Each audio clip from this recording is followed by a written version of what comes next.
जी आउज़बिल्लाहिमिनश्शैतानिर्रजीम बिस्मिल्लाहिर्रहमानिर्रहीम। एजुकेशन पर all channel में आप सबको खुशामदीद। जिस तरह दोस्तों कम्पिटिटिव एग्जाम्स के लिए जीके के हवाले से करंट अफेयर्स मुतल्लिक़ पाकिस्तान और इम्पोर्टेंट टॉपिक्स और डेली के हवाले से जो इम्पोर्टेंट वाले टॉपिक्स है वो हम लोग डेली जो है वो कवर कर लेते हैं। तो मैं जब जनरल साइंस के हवाले से बायोलॉजिकल साइंस में कुछ इम्पोर्टेंट टॉपिक्स पढ़ा रहा था तो उस इम्पोर्टेंट टॉपिक्स में जो वैक्सीन था और एंटीबायोटिक्स था, ये इसके हवाले से कुछ टॉपिक रह गया था जब मैं डिजीज पढ़ा रहा था।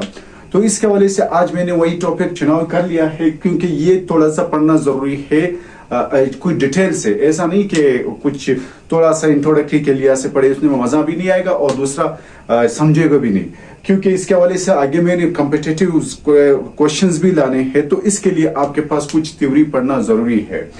तो आज सबसे पहले है एंटीबायोटिक्स और vaccine. What is antibiotics, what is vaccine, क्या है, इन दोनों में फर्क क्या है क्या। अच्छा, मैंने यहां पर क्या लिखा है, एंटीबायोटिक्स मींस क्या है, अगेंस्ट लाइफ।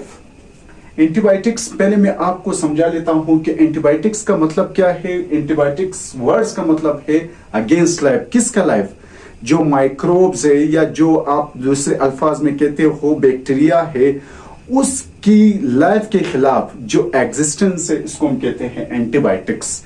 ठीक है। अच्छा, which against bacteria fungi and other microorganism, यानी एंटीबायोटिक्स उसको कहते हैं जो बैक्टीरिया और छोटे दूसरे ऑर्गेनिजम्स के खिलाफ जो काम करता है, इसको हम और आप कहते हैं एंटीबायोटिक्स। ठीक है। एंटीबायोटिक्स का लफ्जी मतलब क्या है, अगेंस्ट लाइफ, इसको मतलब है अगेंस्ट ऑफ द लाइफ। ठीक है। अब एंटीबायोटिक्स कितने किस्म के हैं, किस तरह काम करता है, उसको नीचे पढ़ते हैं। The first antibiotic discover Alexander Fleming. याद रख लेना, इंपॉर्टेंट एमसीक्यूज है। सबसे पहले एंटीबायोटिक्स किसने डिस्कवर कर लिया था, अलेक्जेंडर फ्लेमिंग ने सबसे पहला एंटीबायोटिक्स को डिस्कवर कर लिया था। कब, ये 1928 यानी 1928 को अलेक्जेंडर फ्लेमिंग ने सबसे पहला एंटीबायोटिक्स डिस्कवर कर लिया था। ठीक है। अच्छा, ये भी आपको समझ आ गया कि अलेक्जेंडर फ्लेमिंग ने सबसे पहले एंटीबायोटिक्स डिस्कवर कर लिया था। ठीक है, ये भी आपको समझ आ गया। अच्छा, वो कौन सा था, वो पेनिसिलिन था। ठीक है। अच्छा, फिर आपके पास आता है अच्छा, इसको एंटीबायोटिक्स को एंटीबैक्टीरियल्स भी कहते हैं। क्या कहते हैं, the antibiotics also called antibacterial, क्योंकि ये बैक्टीरिया के खिलाफ काम करता है। किस तरह बैक्टीरिया के खिलाफ काम करता है, बैक्टीरिया की ग्रोथ को रोक लेता है या उसको मार ले लेता है। दो तरह की तरह काम कर लेता है, या उसकी ग्रोथ को रोक लेता है या उसको मार लेता है। ठीक है, ये भी आपको समझ आ गया। अच्छा, दे वर्क स्टॉप और डिस्ट्रॉय द बैक्टीरिया, ये वर्क कर लेता है। स्टॉप क्या, ग्रोथ, यहां पर मैंने ग्रोथ नहीं लिखा है, ग्रोथ आप लोग खुद लिखिए। ग्रोथ ये क्या कर लेता है, उस बैक्टीरिया की ग्रोथ को रोक लेता है। ठीक है, या आपके पास उसको क्या कर लेता है, डिस्ट्रॉय कर लेता है। They work has a destroy the bacteria और स्टॉप द, ठीक है, द ग्रोथ ऑफ बैक्टीरिया। अच्छा, ये भी हो गया। अच्छा, दे प्रोड्यूस फ्रॉम फंजाई। अच्छा, एंटीबायोटिक जो है वो आमतौर पर फंजाई से या दूसरे माइक्रोब से आपके पास ये प्रोड्यूस होते हैं एंटीबायोटिक्स। जिस तरह पेनिसिलियम मोल्ड, ठीक है, ये फंजाई है, क्या है, जिससे एंटीबायोटिक्स जो है वो प्रोड्यूस हुआ है, किससे, आपके पास पेनिसिलियम मोल्ड से।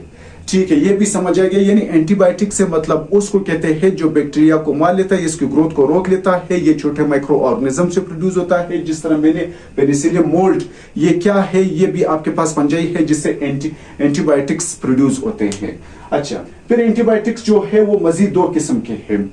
कौन कौन से के, आपके पास एक वो एंटीबायोटिक्स है जो आपके पास बैक्टीरियोस्टेटिक होते हैं, यानी वो एंटीबायोटिक्स जो बैक्टीरिया की ग्रोथ को रोक लेता है, इसको कहते हैं बैक्टीरियोस्टेटिक। एक वो एंटीबायोटिक्स होता है जो बैक्टीरियोसाइडल, जो क्या कर लेता है, बैक्टीरियोसाइडल डायरेक्टली मार ले लेता है, उसको उड़ा लेता है। ठीक है, बैक्टीरियोसाइडल हो गया और बैक्टीरियोस्टेटिक्स हो गया। अच्छा, कौन कौन से बैक्टीरिया आपके पास है, जिस तरह आपके पास है सेफेलोस्पोरिन्स।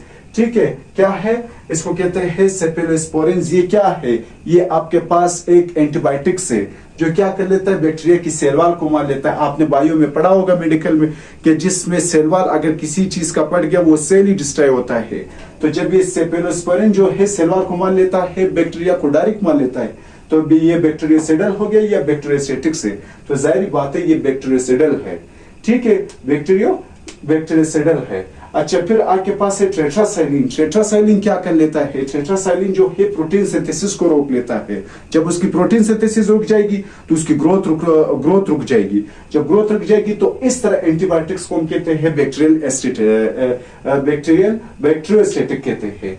फिर आपके पास तीसरा जो है ये वाला, इसको हम लोग कहते हैं सल्फेनोमाइड्स। सल्फेनोमाइड्स क्या है? जो बैक्टीरिया के अंदर एक किस्म का केमिकल्स होते हैं, इसको कहते हैं पॉलिक एसिड, उसको रोक लेता है। जब उसके अंदर केमिकल्स यानी उसके अंदर इंपॉर्टेंट एसिड्स को रोक लेता है, इसका मतलब क्या हुआ? उसके अंदर ग्रोथ को रोक लेता है, तो बैक्टीरियोस्टेटिक हो गया।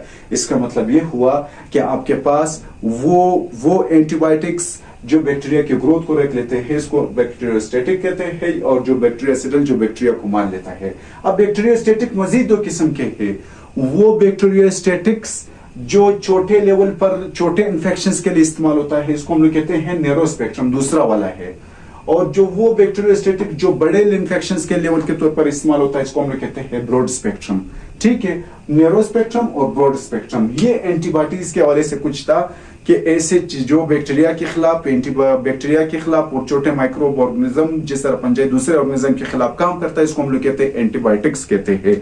अलेक्जेंडर फ्लेमिंग ने सबसे पहले पेनिसिलिन डिस्कवर कर लिया था 1998 में। जो क्या था? पेनिसिलिन था। पेनिसिलिन जो आपके पास सबसे पहले एंटीबायोटिक्स था, वो अलेक्जेंडर फ्लेमिंग ने इसको डिस्कवर कर लिया था। फिर आपके पास आता है वैक्सीन। What is vaccine? क्या है? देखो, मैं आपको पहले सिंपल अल्फाज में समझा लेता हूं, फिर कंप्लीट कर दो। वैक्सीन इसको कहते हैं, फर्ज करे जब आप बच्चे होते हो तो आपको क्या है, मरे हुए हालत में या कमजोर हालत में कुछ माइक्रोब्स पिलाए जाते हैं। ये माइक्रोब जब आपके अंदर जाते हैं तो आपकी बॉडी के अंदर इम्यूनो सिस्टम जो है वो क्या हो जाता है? वो उठ जाता है कि भाई तुम्हारे खिलाफ जो है बैक्टीरिया आया है, पंजाई आया है। हालांकि वो तुमने खुद दिया है। क्यों दिया है? ताकि आपकी बॉडी के अंदर इम्यूनो सिस्टम जो आपके बॉडी के अंदर डिफेंस और डिफेंस सिस्टम क्या हो जाए? बूस्टअप हो जाए। जब दूसरी मर्तबा वो आ जाएगा, क्यों नहीं कि वो तो इन्वायरमेंट के अंदर मौजूद है, आपकी बॉडी ने ऑलरेडी उसके खिलाफ इम्यूनो सिस्टम तैयार कर रखा है। आपने पहले जो बचपना में मरे हुए हालत में या कमजोर हालत में इसको पिया था, तो उसको हम कहते हैं वैक्सीनेशन।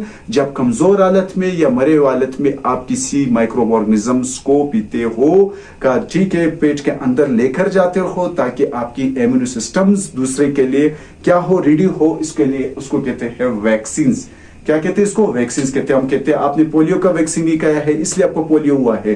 वो आपको पहले पोलियो की छोटे छोटे माइक्रो ऑर्गेनिज्म कमजोर हालत या मरे हुए हालत में दे देते हैं। जब दूसरी मर्तबा माहौल से आपके पास पोलियो का वायरस आ जाता है तो वो ऑलरेडी आपने वो वैक्सीन पिया हुआ है, उसको डायरेक्ट पता चलता है कि भाई इस तरह वो ऑर्गेनिज्म आया हुआ है, जिस तरह पहले आया हुआ था, वो उसके खिलाफ अटैक कर लेता है। क्योंकि आपकी बॉडी के अंदर जो माइक्रोब ऑर्गेनिज्म के खिलाफ एंटीबॉडीज पहले पैदा होते हैं, तो जैसी दूसरी मर्तबा आते हैं वो उसको शनाख्त करके डायरेक्ट मार लेते हैं।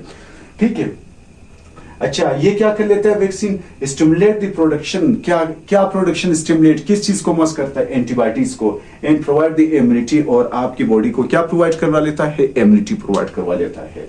इम्यूनाइजेशन, जब आप क्या कर लेते हो? वैक्सीनेशन हो, जो वैक्सीनाइज हो जाते हो, तो इसको कहते हैं इम्यूनाइजेशन।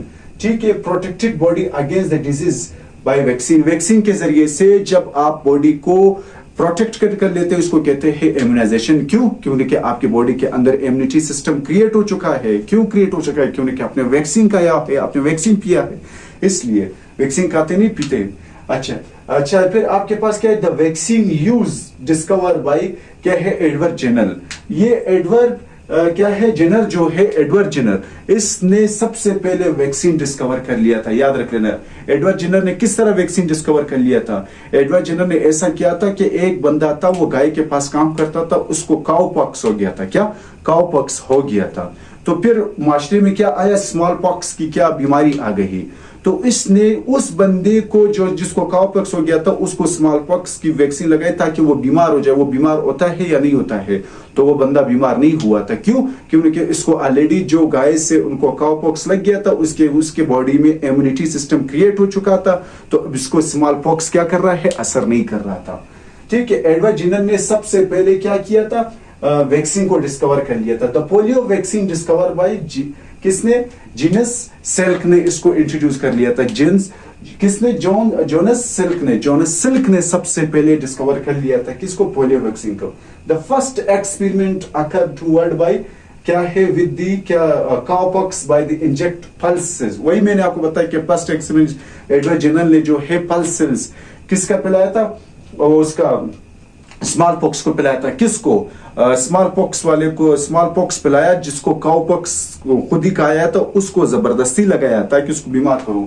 लेकिन द स्मॉलेस्ट पॉक्स पेशेंट, जो आपके पास smallpox patient cells injected him, उस बच्चे को इंजेक्ट कर लिया था, लेकिन the boy did not get smallpox, उसको स्मॉल पॉक्स नहीं हुआ था, वो बीमार नहीं हो गया।